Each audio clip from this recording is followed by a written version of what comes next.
Hare Krishna.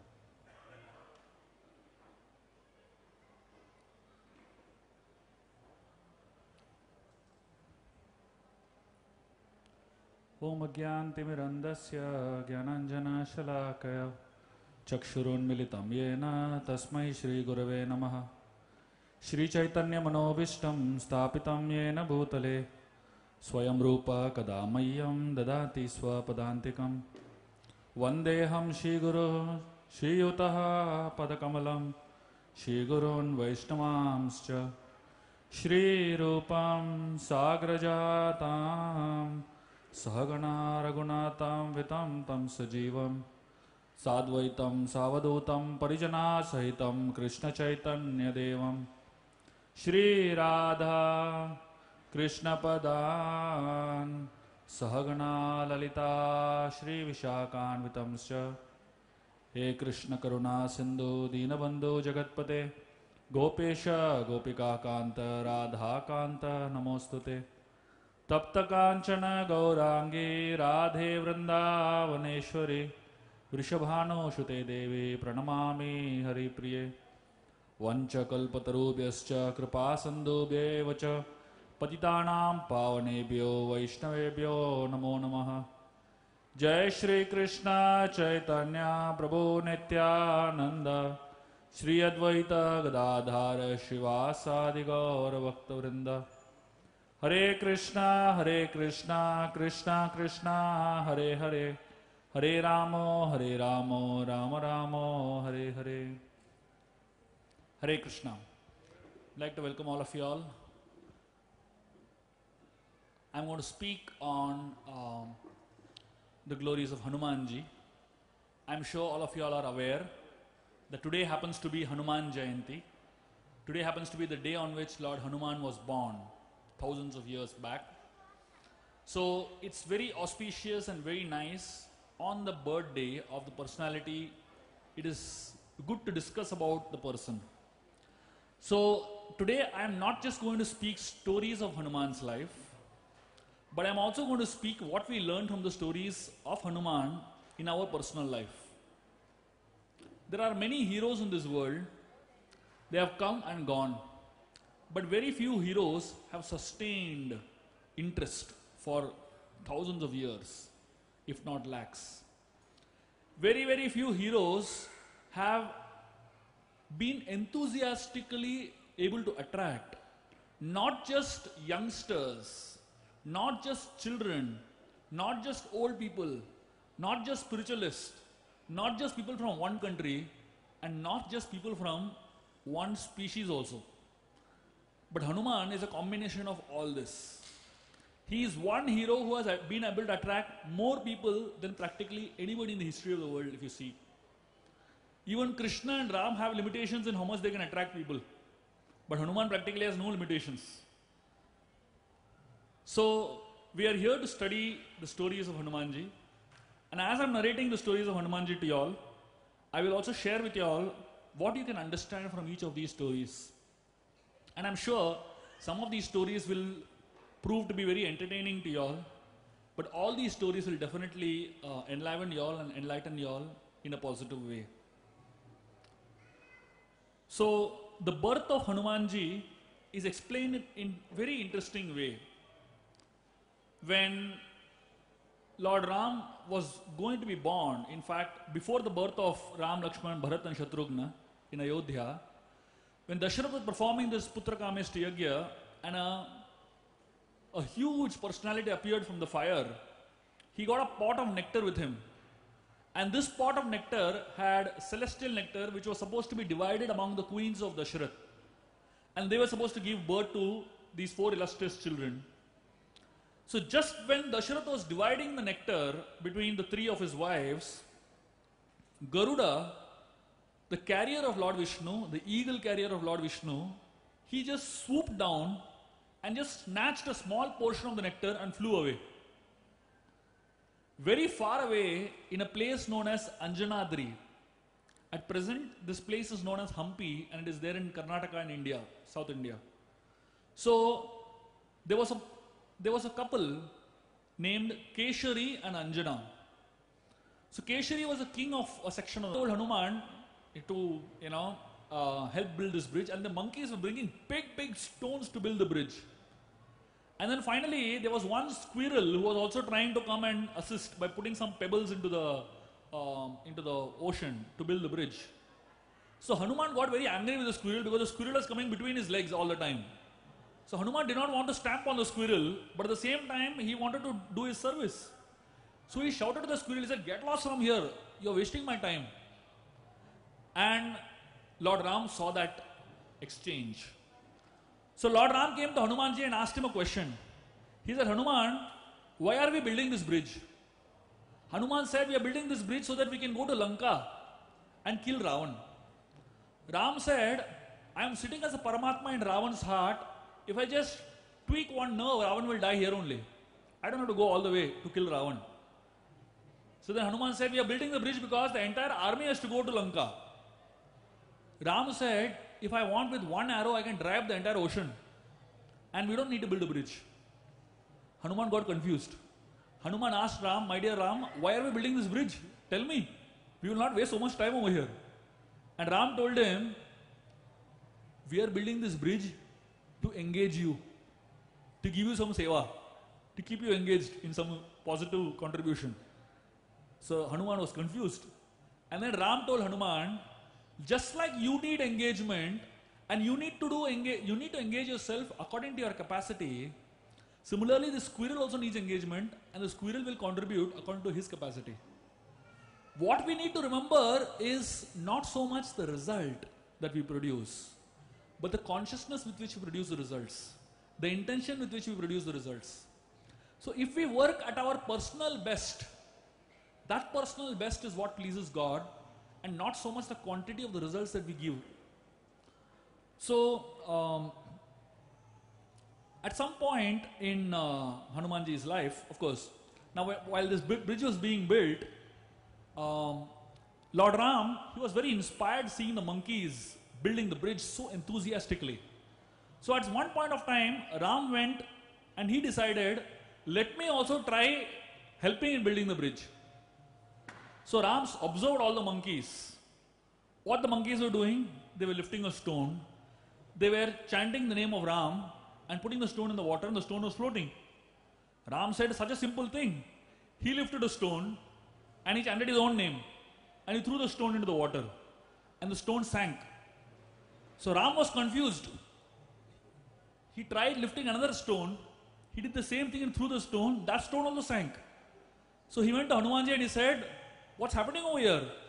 I am doing exactly the same thing that all of you are doing. Why are my stones sinking?" Hanumanji gave an explanation. He said, "My dear Lord, the reason your stone is sinking is because we are throwing these stones using your name, taking your name. And if anybody is empowered with your name, he can challenge the laws of the world. He can do impossible things. But the person whom you decided to abandon, whom you decide to throw, that person cannot survive in this world. Because you have thrown the stones cannot float, they will drown only." And then Lord Ram decided, better that I don't interfere in this whole effort. While the bridge was being built, the bridge was almost completed. There was a last leg left for the building of the bridge, and there was a huge mountain needed to complete the bridge. So Hanumanji decided to go and bring a mountain. So all the nearby mountains were all finished. They were used in building the bridge. So Hanumanji jumped to the north and he picked up a mountain, and that mountain was Govardhan, which was in Vrindavan. So Hanuman picked up the Govardhan hill to come and put it in the ocean to make it a part of the bridge. So Govardhan was excited. This mountain was excited that I am going to be used in building bridge for Lord Ram. So just when Hanumanji brought the mountain to the bridge, all the monkeys said, "The bridge is completed. We don't need this mountain anymore." So Hanumanji was going to throw the mountain back, keep the mountain back, keep Govardhan back. Govardhan started crying. He was feeling very despondent that I am not getting a chance to serve Lord Ram in this way. And at that point of time, Lord Ram saw his eagerness to serve, and he said, "In my next incarnation as Krishna, I will use you. I will use you in a way that you can never forget." And because that mountain showed that eagerness, and when he had the first glimpse of Mother Sita, he changed his opinion. He started thinking, how is Ram alive for 10 months? He should have died long back. How is he alive so long period of time? With such a person as a wife, Ram shouldn't have survived. The fact that he has survived means Ram is very hard-hearted. This was Hanumanji's conclusion after seeing Mother Sita. Can you imagine? What a change, totally 180-degree change. And then Hanumanji, when Sita asked this question, how is Ram? You know what Hanuman said? Hanuman told Mother Sita, he was describing the beauty of Ram. He was describing every limb of Ram's body. He was describing the eyes which are like lotus petals. He was describing the hair which is cascading, black curly hair. He was describing the bodily features of Lord Ram, the broad chest, the long hands, slender waist. He was describing every part of Lord Ram's body. And after describing Ram's body thoroughly, he made one statement which really touched Mother Sita's heart. He showed her the ring, Ram's ring. He told Mother Sita, all this description that I made of Lord Ram was before you left him. After you left him, he is totally different. And Hanuman said, Ram has become so thin in separation from you that this ring which he used to put on his finger has become a bangle now. He has become so thin. Sita became totally happy. She became pleased with his answer because his answer taught her two things. Hanuman described Ram's features. He described how Ram is. But he also said that at this point of time, in separation from her, Ram is miserable. A wife always is happy if the husband is sad when he is away from her. If you want to please a wife, you have to tell her that I am missing you. I am dying in separation from you. Then the wife will be happy. Whether you are healthy or not doesn't matter, but the description is important. So Hanumanji is very sensitive in presenting this fact to Mother Sita. I'll end with a very beautiful pastime of Hanumanji that brings this beautiful quality of innocence again out. And of course, it also shows how Hanumanji had such a strong attachment to how he connects with Lord Ram. I'll tell two stories and then I'll end. One is a funny story, a very sweet story, but I love this story. When the monkeys returned back to Ayodhya for Lord Ram's coronation, there was a discussion among them. In fact, all the monkeys were told that all of us are unfit to enter Ayodhya. Because Ayodhya is a city, very, very opulent city, and it's a very aristocratic, very elite type of city. And these monkeys had never been to a city like that. They were living in their, small towns, and they were living on different type of life. They didn't know table mannerism. They didn't know how to dress properly. They didn't know how to speak properly. They didn't know how to smile properly. They had no idea of all these things. So all the monkeys were worried, what will we do in Ayodhya? It's a complex situation. So all of them decided, there's one person among us who knows everything perfectly. We will follow that person. And they chose Hanumanji as a person. They said, Hanuman knows all the mannerism of human beings, and our duty is just look at him, and whatever he does, we also do. So now Hanumanji, he entered Ayodhya, and all the monkeys started walking behind Hanumanji. Thousands and thousands and lakhs of them walking behind Hanumanji. And exactly what Hanuman was doing, they were also doing. If Hanuman would smile, everyone would smile. If Hanuman would look this side, everyone will look this side. If Hanuman will scratch his head, everyone will scratch his head. Practically everything Hanuman was doing, all these monkeys were doing. Everything was fine till the time of eating came. When the time of eating came, now everybody had to sit in rows. That's the standard of serving process. So Hanumanji sat in a row first, right in the beginning, and all the monkeys sat, beside him, front of him, but all looking at him with rapt attention, what he is doing exactly. And all of them are waiting for Tasmai Shri Gurave Namaha Namo Vishnupadaya Krishna Prasthaya Bhutale Srimate Bhaktivedanta Swami Nitinamine Namaste Saraswati Deve Gauravani Pracharine Nirvisesha Shunyavadi Pasyat Deshatarine Jai Shri Krishna Chaitanya Prabhu Nityananda Shri Advaita Gadadhara Shivasadi Gaura Bhaktavrinda Hare Krishna Krishna Krishna Hare Hare Hare Ramo Rama Ramo Hare Hare.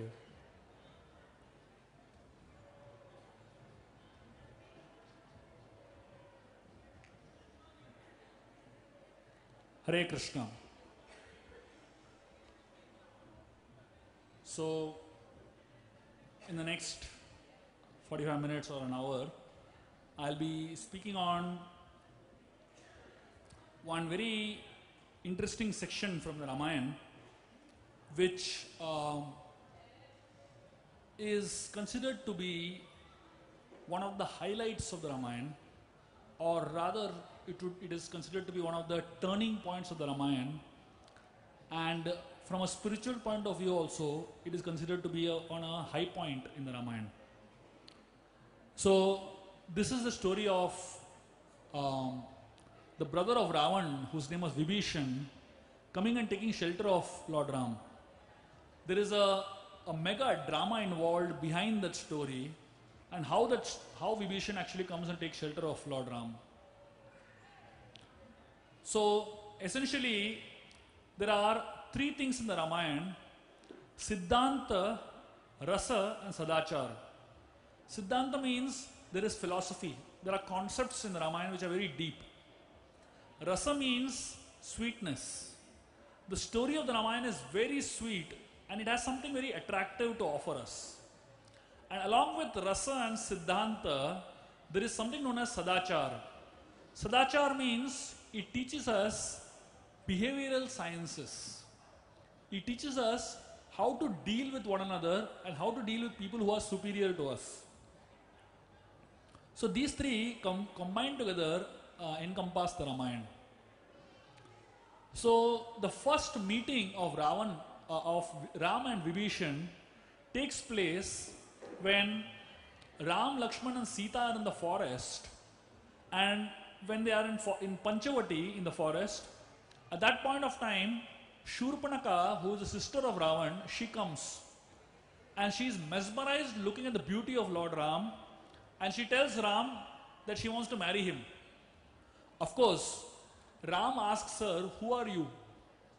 And when Ram asks her, "Who are you?" she introduces herself to Ram by talking about her own identity, who her brothers are. She tells, "Then I am the brother of Ravan, I am the sister of Ravan." Ravan means, the word Ravan means the one who makes others cry. Can you imagine? If you will name your child, would you name your child as somebody who makes others cry? It's a very weird name. But that's what Ravan was called, because that was his nature. The second brother of Shurpanaka was known as Kumbhakarna. Karna means ears, and Kumbhakarna means big ears, whose ears are like a pot, you know.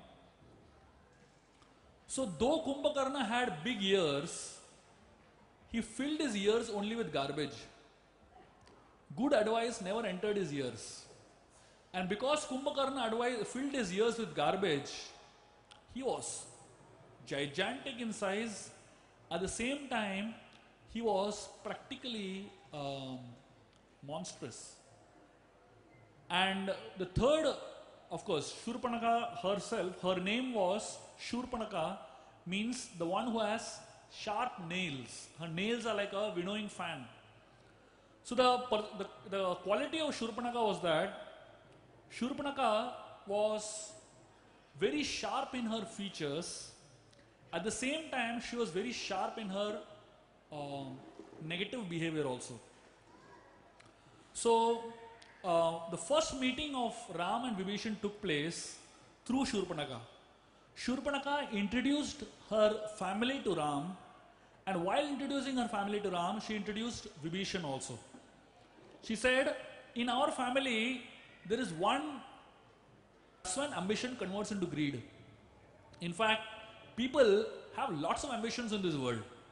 I'll tell you a very interesting story of how, when you don't know where to draw your line of ambition, you make mistakes. In America, there is a very interesting award ceremony. This award is given to somebody who does the most stupid thing in the world. If you do the most stupid thing in the world, you should report. Maybe you will get this award. And you know what the name of this award ceremony is? This award is known as Charles Darwin Awards. It's given to the person who does the most stupid things. Very interesting name. So anyway, one particular year, one man got this award. His name was Larry Walters. And he got this award for a very interesting reason. So this man wanted to become a fighter pilot. And because he wanted to become a fighter pilot, he was really trying hard. But somehow he got disqualified and he couldn't become a fighter pilot. So every day he would sit in his lawn and look up planes flying on top of his garden. And he would always see fighter planes and really start admiring these fighter pilots. One day, he decided to do something very funny. He went to a military shop and he bought 45 helium balloons. And he lit them up. He blew them up. I mean, these helium balloons are not ordinary balloons. They are very, very powerful balloons. And he blew up 45 such balloons and tied all the balloons to his lawn chair.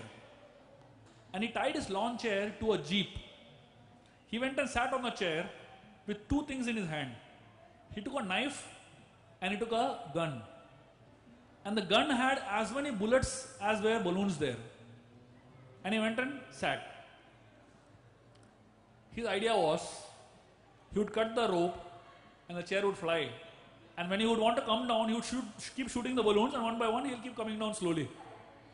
And eventually, this man, he sat on the chair and he cut the rope. As soon as he cut the rope, the lawn chair carried by the balloon went up 11,000 feet high in a few minutes practically. When he reached so high, this man began panicking. He lost the guts to shoot the balloons. And the balloon started moving around here and there with the chair. Now, when the ground station, the airplanes, the airport ground staff, they realized that there is a UFO roaming around in the air, they stopped all the planes from flying. So practically for 3 hours, this fellow was flying from one place to another. And they sent a helicopter to rescue him somehow. And the moment the helicopter would approach him, the balloon would take him further away. And this man was stuck over there badly for 3 hours. And finally, after 3 hours, they caught him, they put him on the helicopter and they brought him down. And there were hundreds of TV reporters waiting to interview him. And they asked him, why did you do it? And this man gave a very interesting answer. He said, how long is a man supposed to only dream about his ambitions? I decided to do something about it. Many times, when you don't know where the thin line of ethics lies, you tend to transcend the thin line of ethics, and the whole thing transforms from ambition to greed. So Ravan's kingdom was not just a kingdom which was opulent, but it was a kingdom that had crossed all lines of ethics already. So when Ravan saw that mountain of gold in Bali Maharaj's garden, he ran towards that mountain of gold and he wanted to lift it because he wanted to carry it back to Lanka. So when he lifted that mountain of gold, he couldn't budge it by an inch. He tried his best to carry. He had carried Kailash mountain, but he couldn't budge this mountain. And finally he gave up and he went back to Bali and asked, why can't I move this mountain? And Bali said, come with me. Bali took him very far away, took him to a top of his terrace. And from his terrace he showed him that mountain again. And from a far distance, when Ravan saw that mountain, he realized that it is not a mountain, but it is a huge earring. So Ravan was very surprised. He said, this is a earring. Who can have such a big earring? And then Bali Maharaj explained that when many years back, in your previous life, and with a gada with his mace hanging in between his hands. Sugriv said, this person has got the most dangerous weapon possible. Now Ram is going to be defeated. All the monkeys were thinking, what has he got? He has only got one gada, one mace. Every one of them had so many maces. They said, what is the power of this one weapon, one mace? Sugriv said, the mace is not powerful. His posture, the posture that he's holding, his hand is held in a folded hand, that is the most powerful weapon he's carrying. Because in front of folded hands, Ram cannot do anything. Ram can do anything if people come with big weapons. But if somebody comes with a folded hands, Ram becomes helpless. Sugriv said, this fellow has come with the most powerful weapon. We are dead now. So all of them went to Lord Ram and they told Lord Ram, my dear Lord, problem. Ram said, what happened? Sugriv said, Vibhishan has come. Ram said, so what is the problem? Sugriv started saying, my dear Lord, you don't know who Vibhishan is. Ram asked all the monkeys. He called all the monkeys of his army together. Assembly. And he made an announcement. He said, I have to ask a question to all of y'all. The question that I have to ask all of y'all is that, can I give shelter to Vibhishan? Can I give shelter to Vibhishan? As soon as Ram said, can I give shelter to Vibhishan, Sugriv spoke up. Sugriv said, no. You should not give shelter to Vibhishan. In fact, we should kill him right now. He has given up the shelter. He has given up the side of Ravan, his own brother. If he has abandoned his own brother, what is the guarantee that he will not help us? What is the guarantee that he will actually be loyal to us? You can't trust him. And then he said, demons are all poisonous people. We should not trust him. Rather, we should not even let him go. We should kill him now. All the monkeys, as soon as Sugriv said that we should kill Vibhishan, they looked at the face of Ram. Ram was boiling in anger. He was boiling in anger. And as soon as they saw Ram boiling in anger, they realized, we should never make this statement. So from that point onwards, Ram started asking everyone, what should we do with Vibhishan? Can I give shelter to Vibhishan? Every monkey started saying, we should not give shelter to Vibhishan. But not even one monkey said we should kill Vibhishan. Finally, after all the monkeys spoke, Ram asked Hanumanji, what should we do? Can I give shelter to Vibhishan? And Hanumanji, he told Ram that we should definitely give him shelter. We should definitely not kill him. But at the same time, we cannot consider him to be our friend. Hanumanji told Ram that when I went to Lanka, Vibhishan was the only person who helped me. In fact, he saved my life. And then Hanuman told Ram, because he saved my life, he is definitely our well-wisher and we should give him shelter because Vibhishan has come to you seeking a kingdom. He wants to become king of Lanka eventually. So we should definitely give him shelter. Ram, he asked all of them. Till this point of time, Ram had not spoken at all. After hearing everyone speak, Ram asked them, do you want to hear my opinion? The monkeys all said, of course we want to hear your opinion. Please tell us what you want. Ram said, he looked at Sugriv and he said, Sugriv, I am from the dynasty of Shibi Maharaj. Shibi was a very powerful king who had given his own life practically to one pigeon who had taken shelter of him. Ram said, let me tell you a story. Ram said, many years back, there were two birds. These two birds were sitting on a tree and they were very close to each other, they had a lot of love for each other. And these two birds, at some point of time, when they were together, there was a hunter who came. This hunter came and shot one of the birds and killed one of the birds. The other bird was so disturbed by the hunter's act that the bird was pained losing his partner. And then later on, the hunter went away and he came back another day. And the next day when the hunter came, it was raining very, very heavily. It was very dark, and it was cold, and the hunter had lighted a small fire. And the hunter was feeling hungry, the hunter was feeling cold, the hunter was feeling completely helpless. The bird on top of